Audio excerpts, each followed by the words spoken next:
بسم اللہ الرحمن الرحیم۔ السلام علیکم ورحمۃ اللہ وبرکاتہ۔ پی ٹی آئی کے اکابرین آج کل کچھ بہت پریشان ہیں جناب امین اللہ گنڈا پور کے رویے سے۔ گنڈا پور صاحب نے پہلے پرائم منسٹر صاحب سے ملاقات کی۔ بظاہر تو یوں نظر آتا تھا کہ وہ ملاقات تھی جس میں وہ چاہتے تھے کہ جو چیف سیکرٹری اور آئی جی ہے ان کی پسند کا نیا اپوائنٹ کیا جائے اور جو واجبات وفاق نے کے پی کے دینے ہیں وہ ریلیز کیے جائیں۔ اور اس کے بعد گنڈا پور صاحب نے اسٹیٹمنٹ بھی دی کہ بڑی پازیٹیو میٹنگ تھی اور انشاءاللہ بہت بہتری ہوگی، اور پرائم منسٹر نے ایشورنس دی ہے کہ جناب میں ہر طریقے سے آپ کی مدد کروں گا۔ اس کے اوپر عمران خان صاحب نے اپنی ناگواری کا اظہار کیا اور انہوں نے کہا جی یہ میٹنگ آپ کو تب کرنی چاہیے تھی جب کے پی کے فنڈز ریلیز ہو جاتے، تو اس کے بعد آپ کو نہیں ضرورت تھی کرنے کی۔ لیکن گنڈا پور صاحب اس سے دو ہاتھ اور آگے چلے گئے۔ انہوں نے محسن نقوی صاحب سے اپنے دفتر میں ملاقات کی جب وہ کے پی کے دورے پہ آئے، ان کو ویلکم کیا۔ بیسیکلی وہ جو ریزن دیا جاتا ہے اس ملاقات کا وہ یہ تھا کہ جو لا انفورسنگ ایجنسیز ہیں جو محسن نقوی صاحب کے ماتحت ہیں ان کا اور کے پی کے کی گورنمنٹ کا اور کے پی کے لا انفورسنگ ایجنسیز کا جو لیزوں ہیں وہ بڑھایا جائے اور انٹیلیجنس بیسڈ آپریشنز کیے جائیں۔ اور اس کی جو آپٹکس تھیں، جو باڈی لینگویج تھی کہ گنڈا پور صاحب ان کا استقبال کر رہے ہیں، ان کو گلے سے لگا رہے ہیں، اس کے اوپر بھی بہت پی ٹی آئی کے جو سینئر اکابرین ہیں ان میں لہ دہ ہو رہی ہے اور وہ اس کو کنڈیم کر رہے ہیں، جس کے اوپر اسد کیسر صاحب نے، جن کو عمران خان صاحب نے اس کمیٹی کا ہیڈ بنایا ہے جو کمیٹی دوسری پولیٹیکل پارٹی سے رابطے کرنے کے لیے بنائی گئی ہے، انہوں نے اسد کیسر صاحب نے کلیئرلی اور کیٹیگوریکلی کہا ہے امین اللہ گنڈا پور صاحب کو کہ آپ فیڈرل گورنمنٹ سے تمام رابطے منقطع کریں اور ان سے یہ ملنا جلنا اور یہ چیزیں جو ہیں وہ ختم کریں، بیکاز اس وقت لگ یہ رہا ہے کہ آپ ان کے ساتھ مفاہمت کا رویہ اپنائے ہوئے ہیں، تو لہٰذا ہمیں وہ چیز کرنے کی ضرورت نہیں ہے۔ اب آنے والے دنوں میں کیا ہوتا ہے، گنڈا پور صاحب کیسے اس پہ ریئیکٹ کرتے ہیں یا اس پہ فردر وہ ان ملاقاتوں کو اور کنسالیڈیٹ کرتے ہیں، تو پی ٹی آئی کو یہ خدشہ یہ ہے کہ شاید امین اللہ گنڈا پور صاحب کمپرومائز نہ ہو جائیں اور وہ وفاقی حکومت کے ساتھ کوئی ان کا behind the scenes, behind the curtain, under the table کوئی بات چیت نہ شروع ہو جائے یا کوئی گٹھ جوڑ نہ ہو جائے۔ دوسری طرف ہم دیکھتے ہیں کہ پی ٹی آئی نے ان کے رؤوف حسن صاحب نے جو سیکرٹری جنرل ہیں انہوں نے کلیئر کٹ ایک پریس کانفرنس کی اور اس میں واضح الفاظ میں کہا کہ یہ جو 6 ججز والا معاملہ ہے اس پہ ہم سمجھتے ہیں کہ اسلام آباد ہائی کورٹ کی چیف جسٹس اور سپریم کورٹ کی چیف جسٹس دونوں کو اپنے عہدوں سے ریزائن کرنا چاہیے، بیکاز وہ کہتے ہیں کہ یہ کوئی ایک دن پرانا معاملہ نہیں ہے، پچھلے سال 2 سال سے یہ چیز چلی آ رہی ہے جس کی بار بار ان جج صاحبان نے نشاندہی کی جو اسلام آباد ہائی کورٹ کے جج کی نالج میں تھی، اور جب یہ سپریم کورٹ کے لیول پہ گئی تو اس وقت کے جو جج تھے عمرتاب دیال صاحب، انہوں نے جو بھی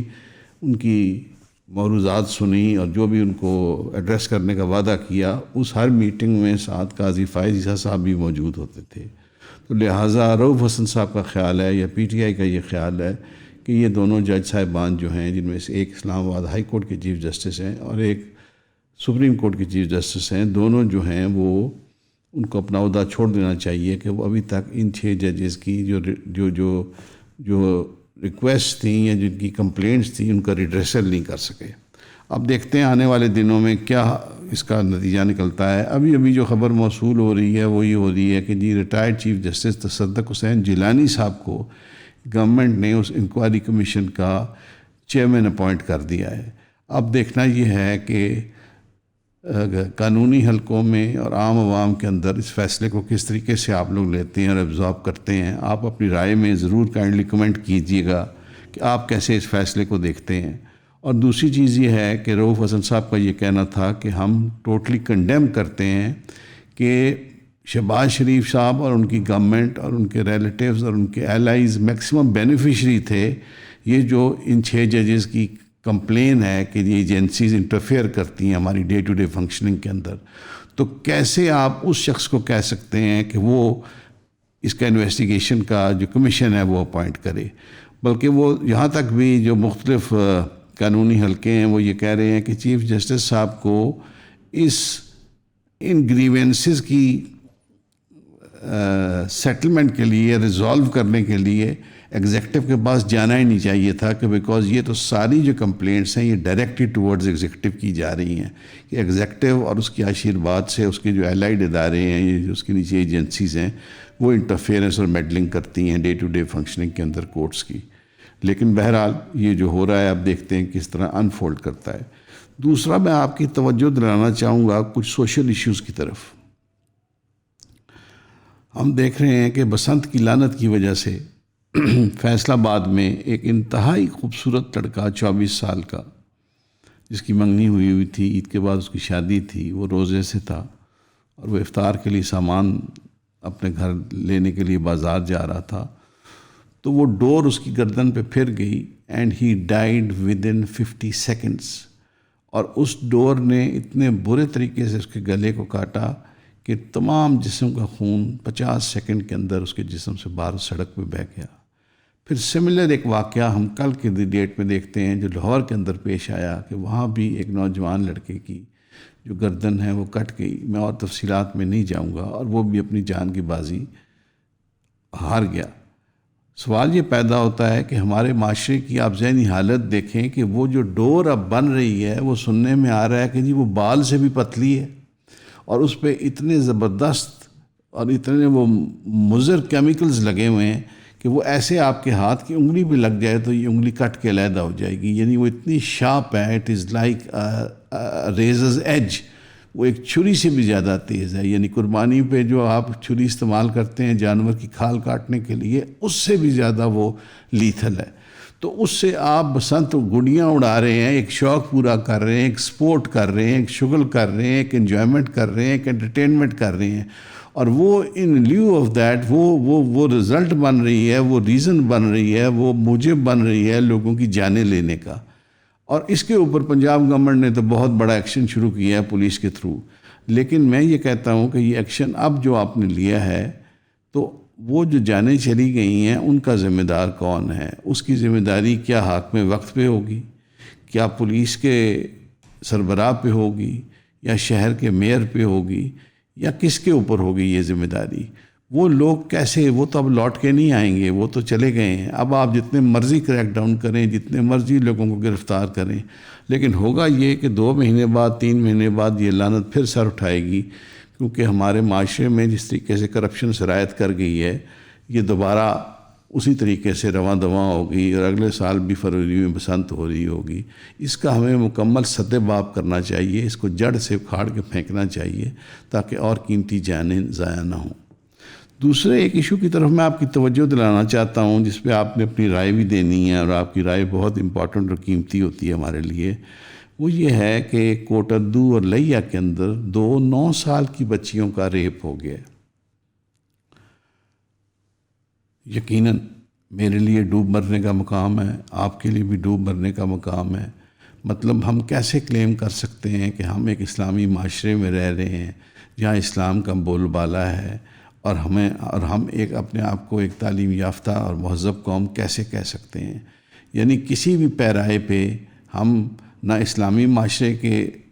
سٹینڈرڈز پہ پورے آتے ہیں، نہ ایک مہذب معاشرے کے پیرائے پہ پورے آتے ہیں، اور نہ ہی ایک تہذیب یافتہ اور پڑھی لکھی قوم ہونے کا ثبوت دیتے ہیں. مطلب آپ دیکھیں کہ لوگوں کی ذہنی حالت اور فرسٹریشن کا کیا عالم ہے، کہ 9 سال کی بچیاں جو بالکل ابھی معصوم ہوتی ہیں، جنہوں نے اپنی زندگی کے چند ہی ماہ و سال دیکھے ہوتے ہیں، ان کو ریپ کرنا اور ان کی زندگی کو داغدار کر دینا for all times to come. جو ان کو مینٹل ٹارچر ملتا ہے، جو سائیکولوجیکل ایشوز ان کے ساتھ بنتے ہیں، جو ان کی باقی ساری زندگی ان کے ساتھ چلتے ہیں، وہ حل نہیں ہو سکتے. ان کے ماں باپ جو ہیں معاشرے کو فیس نہیں کر سکتے، ان بچیوں کی سبسیکوینٹلی شادیاں نہیں ہو سکتی، ان کی زندگیاں نہیں بن سکتی، وہ اپنی تعلیم جاری نہیں رکھ سکتی. تو ہمیں یہ دیکھنا ہے اور یہ سوچنا ہے کہ معاشرہ کس طرف جا رہا ہے. ہمارے حکام بالا کو، ہمارے لیڈرز کو، ہمارے پولیٹیشنز کو سوچنا ہے کہ کس طریقے سے وہ قوم کی تربیت کریں، کس طریقے سے وہ قوم کی ٹریننگ کریں. ہمیں بالکل اس پیرامیٹر پہ نہیں جانا کہ جی ویسٹ میں کیا ہو رہا ہے، وہاں تو ہزاروں کی تعداد میں ہوتے ہیں، لاکھوں کی تعداد میں ہوتے ہیں. وہاں جو ہوتے ہیں ہم نے دیکھنا ہے کہ ہمارے ملک کے خدا داد میں، اس ملک پاکستان میں، اس کے اندر جہاں ہماری اسلامک ویلیوز ہیں، ہماری نارمز ہیں، ہمارے ریت رواج ہے، ہمارے کلچر ہے، اس میں ان چیزوں کی قطعاً کوئی جگہ نہیں ہے. تو ہمیں ارد گرد اپنے محلے وقوع کا دھیان رکھنا ہے اور ان چیزوں کو روکنے کے لیے سد باب کرنا ہے. آپ سب کی رائے اور کامنٹس بڑے ضروری ہوں گے کہ حکومت کیسے ان چیزوں کو چیک کرے، کیسے ان چیزوں کو کنٹرول کرے، کیسے پتنگ بازی کو کنٹرول کرے، کیسے اور کسی معصوم بچے کو اس کی جان ضائع ہونے سے بچائے اور کوئی اور حادثے نہ ہوں، اور کس طریقے سے یہ جو بچیاں ریپ ہو رہی ہیں اس کے لیے حکومت کو کیا میز لینے چاہیے، کتنی سخت سے سخت سزائیں ہونی چاہیے اور پبلکلی ان کو وہ سزا ملے تاکہ وہ عبرت کا نشان بنے. آپ سب کی توجہ کا بہت شکریہ. السلام علیکم. ایون کا آپ سے وعدہ ہے کہ ہم کبھی بھی کسی کا آپ کو پیڈ چورن نہیں بیچیں گے اور اپنے کانٹینٹ کو معیاری رکھیں گے. جیسے کہ آپ کو پتہ ہے کہ آن لائن اسپیس کے اندر کانٹینٹ کریٹرز جو ہیں وہ بہت مختلف شکلوں اقسام کے ہیں اور وہ عجیب قسم کا چورن بیچ رہے ہوتے ہیں. پیڈ پوڈ کاسٹ ہوتی ہیں، اسپانسرشپس ہوتی ہیں وغیرہ وغیرہ.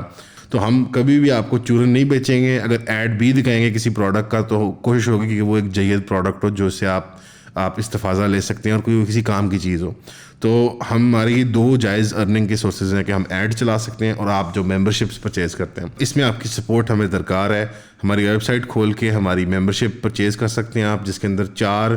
لائیو زوم سیشنز ہیں اور مزید ان شاء اللہ تعالیٰ ہم کانٹینٹ اس کے اندر ایڈ کرتے رہیں گے. ویسے جو آپ پبلکلی کنزیوم کر رہے ہیں ہمارا کانٹینٹ کسی بھی پلیٹ فارم کے اوپر، یہ ابھی بھی فری ہے اور لانگ ٹرم بھی ان شاء اللہ تعالیٰ فری ہی رہے گا. تو اگر آپ ویب سائٹ کھول کے ہماری ممبرشپ لیں گے، جو اس کی مقررہ فیس ہے اگر آپ وہ ادا کر دیں یا اس سے بڑھ کے،